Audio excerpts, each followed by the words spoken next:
Mula Cebu, umakyat pa sa Baguio City sina Nanay Joy para magproseso ng mga papeles at mamasyal.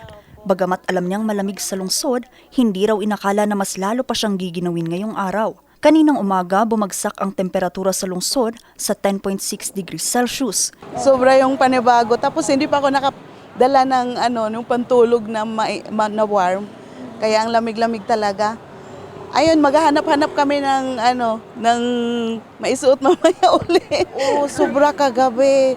Kanina nga, maligo sana, sobrang lamig. Kaya na lang, yung parang wisik-wisik na lang.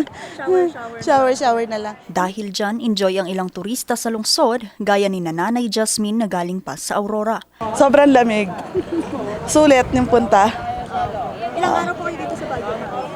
Kahapon until Sunday. Hanggang Sunday kami.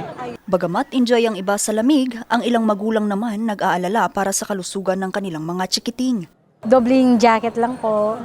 Pero maganda naman po yung yung weather dito. From Baguio kayo, ma'am? Hindi, first time po namin nakapunta. First time sa Yeah. Baguio, taga saan po kayo?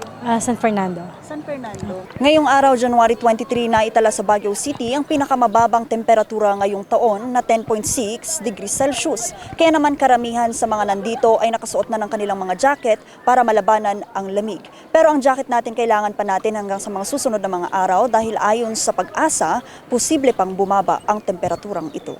Nagpalabas na rin po ng statement si Pag-asa na possible po na ma-reach natin yung single digit no, habang patuloy po yung paglakas nitong si Hanging Amihan.